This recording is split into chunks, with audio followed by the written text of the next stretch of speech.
الحمد للہ رب العالمین ولی الصالحین ولا عدوان الا علی الظالمین والصلاة والسلام علی امام المتقین وقدوة الناس اجمعین وعلى آلہ وصحبہ ومن سار على نهجه إلى يوم الدين وسلم تسلیما كثيرا اما بعد قال اللہ تعالی فصل لربک وانحر کہ اپنے رب کے لیے نماز پڑھو اور اسی کے لیے قربانی کرو۔ معزز بھائیوں، قربانی کیا ہے؟ اس کے بارے میں نبی کریم صلی اللہ علیہ وسلم سے پوچھا گیا تو آپ فرماتے ہیں سنت ابیکم ابراہیم، کہ تمہارے باپ ابراہیم علیہ السلام ان کی سنت ہے، ان کا طریقہ ہے۔ ان کا طریقہ کیا ہے؟ کہ ان کا طریقہ بکرے مینڈے ذبح کرنا ہے، گائے اونٹ ذبح کرنا ہے کہ جو ہم کرتے ہیں؟ بھائیوں، ان کا طریقہ کچھ اور تھا۔ یہ تو اللہ تعالیٰ کی ہم پر رحمت کہ اللہ تعالیٰ نے ہم کو جانور ذبح کرنے کا حکم دیا، ورنہ ابراہیم علیہ السلام ان کی سنت کیا ہے کہ بڑھاپے میں دعائیں مانگ مانگ کر اللہ نے ان کو بیٹا دیا۔ وہ بیٹا جب بھاگنے دوڑنے کے قابل ہوا، 8-10 سال کا جو بچہ ہوتا ہے، تو ابراہیم علیہ السلام خواب دیکھتے ہیں۔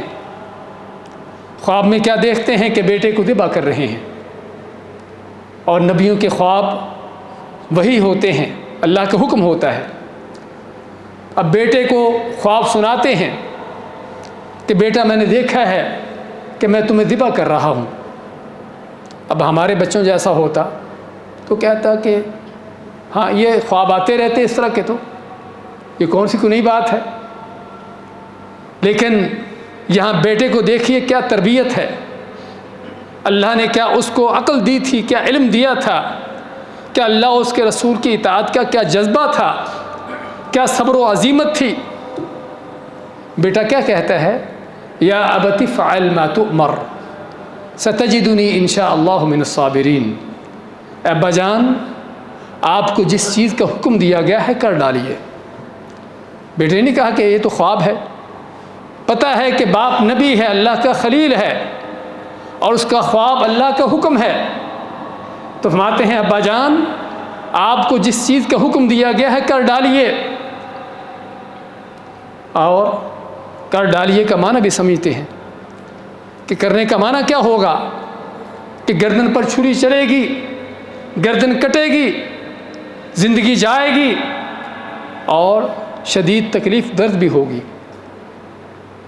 باپ کو بھی پتا تھا کہ بیٹے کو ذبح کرنے کا معنی کیا ہے، کہ بڑھاپے میں، اس ضعیف العمری میں، یہ بیٹا جو میرا سہارا بن سکتا ہے، اللہ کے اس حکم کو اپناتے ہوئے جب ذبح کر دوں گا تو یہ سہارا چھوٹ جائے گا، نہیں رہے گا۔ اور وہ بیٹا جس کے ساتھ بڑی محبت بھی تھی۔ تو بھائیوں، ہمیں یہاں پر سبق ملتا ہے۔ سبق کیا ملتا ہے کہ قربانی کیا ہے، اس قربانی کے پیچھے اس کا مقصد کیا ہے۔ اس قربانی کا مقصد مسلمان کو اللہ کے دین کی خاطر، اللہ کے حکموں پر اپنی جان و مال ہر چیز قربان کر دینے کی تربیت ہے۔ وہ تربیت کہ جو ہمیں ابراہیم علیہ السلام اور ان کے بیٹے اسماعیل علیہ السلام میں نظر آتی ہے۔ اس قربانی کا مقصد وہ تربیت ہے کہ مسلمان اللہ کے دین کی خاطر اپنی قیمتی سے قیمتی چیز بھی اللہ کی راہ میں دینا پڑے، قربان کرنا پڑے، تو اس میں بھی اس کو کوئی حرج نہ ہو، اس کو کوئی مشکل نہ ہو، اس کو کوئی تردد نہ ہو۔ اب اس سے بڑھ کر بھی کوئی قیمتی چیز ہے کہ بوڑھے باپ کا اکلوتا بیٹا ہو، اس کو بھی ذبح کر دیا جائے؟ بیٹے کے لیے جان سے بڑھ کر بھی کوئی قیمتی چیز ہے؟ لیکن نہیں بھائیوں، مسلمان کے ہاں اس سے زیادہ قیمتی چیزیں ہیں۔ جان سے بڑھ کر، اولاد سے بڑھ کر قیمتی کیا ہے؟ وہ اللہ کا حکم ہے، اللہ کی محبت ہے، کہ جس کے دعوے تو ہم سبھی کرتے ہیں۔ اللہ سے محبت کا، اللہ کے نبی صلی اللہ علیہ وسلم سے محبت کے بڑے دعوے ہیں، لیکن جھوٹے دعوے کہ جب اللہ کا حکم آتا ہے اپنی منمانی کرتے ہیں، اپنی خواہشات پر چلتے ہیں، جو دل میں آتا وہ کرتے ہیں، اللہ کے نبی کی اطاعت کے، آپ کی محبت کے جھوٹے دعوے، کہ جب آپ کا حکم آتا ہے اپنی منمانیاں کرتے ہیں، اپنے بڑوں کی باتیں لے آتے ہیں کہ فلاں نے ایسے کہا تھا، جھوٹے دعوے۔ لیکن یہاں پر تربیت ہے کہ مسلمان وہ ہوتا ہے کہ جو اللہ کے حکم پر اپنی جان بھی، اپنی اولاد بھی اور دنیا کی کائنات کی ہر چیز قربان کرنے کے لیے تیار ہوتا ہے۔ یہ بھائیو قربانی کہ جو ہر سال آتی ہے ہم کو یہ سبق دلانے کے لیے، لیکن افسوس کہ ہم اس سبق کو جانتے ہی نہیں ہیں، اس پر غور و فکر ہونا تو دور کی باتیں ہیں، پتہ ہی نہیں کہ قربانی کا مقصد کیا ہے، قربانی کس لیے آتی ہے، کہ اپنے جذبات کو، اپنی خواہشات کو، اپنی محبتوں کو، اپنی چاہتوں کو اللہ کی خاطر قربان کر دینا۔ یہ ہے قربانی کا سبق کہ جو ہمیں سیکھنے کی ضرورت ہے اور جس پر عمل کرنے کی ضرورت ہے۔ اگر یہ چیز نہیں بھائیوں تو خالی بکروں گاؤں کے گلے کاٹ دینے سے کچھ فائدہ نہیں ہے۔ اللہ تعالیٰ فرماتا ہے لَن يَنَالَ اللَّهَ لُحُومُهَا وَلَا دِمَاؤُهَا وَلَكِنْ يَنَالُهُ التَّقْوَى مِنْكُمْ۔ اللہ تعالیٰ کو تمہاری قربانی کے جانوروں کے نہ تو گوشت چاہیے نہ خون چاہیے، اللہ کو کیا چاہیے؟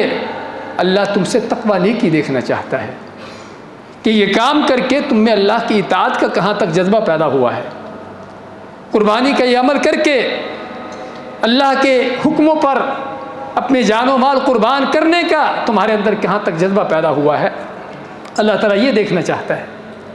تو ضرورت ہے بھائیوں قربانی کے اس مقصد کو جاننے کی، اس مقصد کو سمجھنے کی، کہ تاکہ واقع ہی یہ عبادت کے طور پر کی جائے، رسم پوری نہ کی جائے۔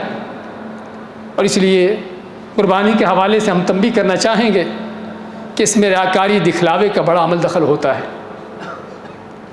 جس طرح حج میں بہت بڑی ریاکاری ہوتی ہے، اس طرح قربانی میں بھی آج کل آپ دیکھ رہے ہیں کہ بکروں، مینڈوں کی، گایوں کی تصویریں فیس بک پر چڑھی ہوئی ہیں اور اس کی قیمتیں بھی ساتھ لکھی ہوتی ہیں، کتنا مہنگا جانور خریدا بھی فیس بک پر اور یہ کسی میڈیا کے وسائل پر چڑھانے کا تمہارا مقصد کیا ہے؟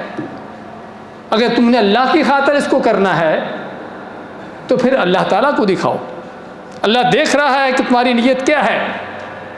لوگوں کو دکھانے کی اور میڈیا پر چڑھانے کی اس کو ضرورت نہیں ہے۔ لیکن یہ آج نہیں، سابقہ زمانوں سے، ہاں پہلے بستی محلے کے لوگ دیکھتے تھے، اب دنیا والوں کو دکھایا جاتا ہے کہ میں اتنا مہنگا جانور لے کر قربانی کر رہا ہوں، اللہ کے اوپر بڑا احسان کر رہا ہے۔ نعوذ باللہ، اگر آدمی جانتے بوجھتے یہ کام کرے تو کفر تک جا پہنچتا ہے۔ اللہ پر احسان، اللہ کی دی ہوئی نعمتوں، اللہ کے دیے مال کو اللہ کی راہ میں خرچ کرنے کی موقع آیا تو اس کو اللہ کے اوپر احسان کر رہے ہو۔ تو بھائیو ضرورت ہے اس قربانی میں اپنی نیتوں کو خالص کرنے کی۔ اسی طرح ضرورت ہے اس قربانی کا اہتمام کرنے کی۔ ہم میں سے بہت سے لوگ بھی، میں تو غریب ہوں، مجھ پر تو قربانی فرض نہیں ہے، اور اب بعض ہمارے ملاؤں نے عجیب دین گھڑا ہوا ہے کہ قربانی اس پر فرض ہے جس پر زکوٰۃ دینا فرض ہے، جس کے پاس اتنا مال ہو جو نصاب زکوٰۃ کے نصاب کو پہنچتا ہو۔ بھی کون سی حدیث میں ہے، قرآن کی کس آیت میں ہے یہ شرط؟ اللہ کے نبی من وجد سعۃ، کہ جس کے پاس مالی کشادگی، مالی کشادگی کا معنی اس کے گھر کے اخراجات چل رہے ہیں، اپنے اس کے گھر والوں کے معاملات پورے ہو رہے ہیں، اس کے بعد اس کے پاس اتنا مال ہے کہ جس سے وہ قربانی کر سکتا ہو۔ نہ کوئی زکوٰۃ کا نصاب پہنچنے کی شرط ہے، نہ کوئی اور شرط ہے، کہ جس کے پاس عید کے دنوں کے اخراجات ہیں اور اس سے بس بڑھ کر مزید اتنا پیسہ ہے کہ جس سے قربانی کا جانور خرید سکتا ہو، قربانی کر سکتا ہو، تو اسے قربانی کرنا چاہیے۔ اللہ کے نبی صلی اللہ علیہ وسلم نے سختی سے تاکید کی ہے اور فرمایا ہے کہ جو قربانی کرنے کی طاقت رکھتا ہو اور پھر بھی قربانی نہیں کرتا، ہماری عیدگاہ میں نہ آئے۔ حالانکہ عید میں نبی کریم صلی اللہ علیہ وسلم نے ان عورتوں کو بھی آنے کا حکم دیا ہے جنہوں نے نماز بھی نہیں پڑھنا۔ ویسے تو عورتوں کو اجازت تھی مسجد میں آنے کی نمازوں کے لیے بھی، لیکن عید میں خاص طور پر ان عورتوں کو بھی آنے کا کہا گیا کہ جنہوں نے نماز نہیں پڑھنا۔ اب نماز نہیں پڑھنی تو کیا کریں گے پھر عورتیں آ کر؟ آپ ماتے کہ تاکہ وہ بھی مسلمانوں کی دعا میں شریک ہوں۔ اب آپ عورتوں کو تو حکم دے رہے ہوں کہ وہ بھی عیدگاہ میں آئیں، جنہوں نے نماز نہیں بھی پڑھنا وہ بھی آئیں، اور کسی بدبخت کو آپ کہیں کہ تم نے نہیں آنا؟ کس بات کی دلیل ہے؟ کہ کیا غضب ہے، کیا ناراضگی ہے، کیا غصہ ہے اللہ کے نبی صلی اللہ علیہ وسلم کے اس آدمی پر؟ اور اسی سے بعض علماء نے اخذ کیا ہے کہ قربانی کرنا واجب ہے، اگرچہ اکثر بیشتر علماء کہتے ہیں کہ سنت موقتہ ہے، لیکن اس کی بہت تاکید ہے۔ نبی کریم صلی اللہ علیہ وسلم مدینہ میں 10 سال رہے، اور اس وقت بھی قربانی کرتے رہے جب آپ کے گھر میں کھانے کو کچھ نہیں ہوتا تھا، آپ کے گھر میں کھانے کو کچھ بھی نہیں ہوتا تھا، اور 2 ماہ تک گھر میں چولہا نہیں جلتا تھا، سوائے پانی کھجور کے اور کچھ نہ تھا، اس وقت بھی آپ قربانی کیا کرتے تھے۔ کس بات کی دلیل ہے؟ کہ اللہ کے حکم کو اپنانے کے لیے یہ نہیں دیکھا جاتا کہ میرے پاس مال تھوڑا ہے یا زیادہ ہے، یہ نہیں دیکھا جاتا کہ قربانی کا جانور کتنا مہنگا ہے۔ ہاں، اللہ نے آپ کو طاقت دی ہے، استطاعت ہے خریدنے کی، خریدیے، قربانی کریے، اللہ کی راہ میں دیجیے۔ آج ہم یہ بھی فلسفے سنتے ہیں بھی قربانی پر اتنے جو پیسے خرچ کر دیے جاتے ہیں، 50 60 ہزار کے، اور اس سے مہنگے اور جانور خرید کر اس کی بجائے کسی غریب کی مدد کر دو، کسی بیٹی کی شادی کر دو، کسی بیوہ کے کام آ جاؤ، اس کو پیسہ دے دو۔ ہاں، ان بدبختوں کو، دین کے ان دشمنوں کو جب کوئی دین کا کام آتا ہے نا، قربانی جیسا، حج جیسا، اس وقت بیوائیں، یتیم بچے، اس وقت ان کو یاد آتے ہیں۔ لیکن جب ان کی اپنی بدماشیاں عیاشیاں ہوتی ہیں، جہاں پر کروڑوں ضائع ہوتے ہیں، اڑتے ہیں، وہاں پر ان کو کوئی بیوہ یاد نہیں آتی، وہاں پر ان کو کوئی یتیم بچہ یاد نہیں آتا، وہاں پر ان کو وہ بیٹی یاد نہیں آتی کہ جس کی شادی کرنے کی ضرورت ہے۔ یہ بھائیوں دین کے دشمن ہیں، ان کو پہچانیے۔ میں اس لیے کہہ رہا ہوں کہ آج ہم اس دور میں اس طرح کی باتیں بہت زیادہ سنتے ہیں۔ سیکولر دین کے دشمن جب کوئی اس طرح کا موقع آتا ہے تو پھر ان کے بڑے شور و غل ہوتا ہے، بڑے شور ہوتا ہے ان کا، اتنا پیسہ تم اڑاتے ہو قربانیاں کرنے پر۔ ہم کہتے ہیں کہ اگر زندگی بھر کی پونجی بھی کیوں نہ اس کام کے لیے لگا دی جائے تو تب بھی تھوڑی ہے۔ اللہ کے حکم کو اپنانے کے لیے، اللہ کے حکم پر چلنے کے لیے جان بھی قربان ہو جائے تو تب بھی تھوڑی ہے، وہ بھی کم ہے۔ اور مسلمان ہوتا ہی وہ ہے، ان اللہ اشتری من المؤمنین انفسهم واموالهم بان لهم الجنہ۔ اللہ فرماتا ہے کہ اللہ تعالیٰ نے مومنوں مسلمانوں سے ان کی جانیں بھی، ان کے مال بھی لے لیے، خرید لیے، کس کے بدلے میں؟ جنت کے بدلے میں۔ تو اگر جنت لینا چاہتے ہو تو اللہ نے آپ کے ساتھ سودا کر دیا ہوا ہے۔ جنت لینی ہے تو پھر جان آپ کی نہیں ہے، مال آپ کا نہیں ہے، اللہ کی راہ میں لٹانا ہوگا، دینا ہوگا۔ جو جنت بھی لینا چاہتا ہو پھر جان کو بھی سمیٹ کے محفوظ کر کے رکھتا ہو، بچا کے رکھتا ہو، مال بھی اللہ کی راہ میں خرچ کرنے کی توفیق نہ ہو، تو یہ اپنے ساتھ دھوکہ بازی ہے۔ مارکیٹ میں جاؤ، ٹرالی سامان کی بھر لو، اور پھر کوشش ہو کہ کاؤنٹر پہ کچھ نہ دینا پڑے، ایسے ہی نکل جائیں۔ بھی ہم تو 1 روپے کی چیز بھی لے کر نہیں نکل سکتے جب تک پیمنٹ نہیں کریں۔ اور یہاں پر اللہ کی جنت، الا ان سلعۃ اللہ غالیہ، کہ اللہ کا جو کیا ہوا سودا ہے بہت مہنگا سودا ہے۔ وہ سودا کس چیز کا ہے؟ الا ان سلعۃ اللہ الجنہ، اللہ تعالیٰ کے جو سودا تمہارے ساتھ جنت کا سودا ہے۔ جنت عرضها السماوات والارض، وہ جنت کہ جس کی وسعت آسمان و زمین سے بڑھ کر ہے۔ اتنی بڑی جنت، اتنی عظیم جنت کو لینے کے لیے مال خرچ کرتے ہوئے سمیٹو، ڈرو، بخل کرو، کنجوسی کرو کہ کیسے خرچ کرو۔ بھائیو، یہ مسلمان کا طریقہ نہیں ہے۔ نبی اکرم صلی اللہ علیہ وسلم کی سنت ہم کو بتاتی ہے کہ مسلمان وہ ہوتا ہے، اور ان سے پہلے اللہ کے خلیل ابراہیم علیہ السلام کی سنت ہم کو بتاتی ہے کہ مسلمان وہ ہوتا ہے کہ جو اللہ کے حکم پر اپنی جان، مال، ہر چیز قربان کرتا ہے۔ تو ضرورت ہے بھائیو قربانی کے اس حکم کو جاننے کی، اس حقیقت کو پہچاننے کی، اور اس مقصد کو سامنے رکھنے کی۔ اللہ سے دعا ہے کہ اللہ تعالیٰ ہمیں اس عظیم حکم کو اپنی رضا کے لیے مخلص ہو کر ادا کرنے کی توفیق عطا فرمائے۔ اور بھائیو، آپ کو علم ہوگا عید کی نماز کا وقت کیا ہے؟ 5:07 پہ انشاءاللہ عید کی نماز شروع ہوگی۔ تو تمام ساتھی عید کا اہتمام کریں. عید کے لیے تیاری کرنا، اچھے کپڑے پہننا، خوشبو لگانا، جس طرح جمعے کے لیے تیاری کی جاتی ہے اس کے لیے بھی تیاری کرنا چاہیے. عید کی نماز پڑھنے کا بہت اہتمام کرنا چاہیے. عید کی نماز 5 نمازوں کی طرح ہی فرض ہے، اس کو چھوڑنے کی کوئی گنجائش نہیں ہے، اس لیے اس کا اہتمام کرنا چاہیے.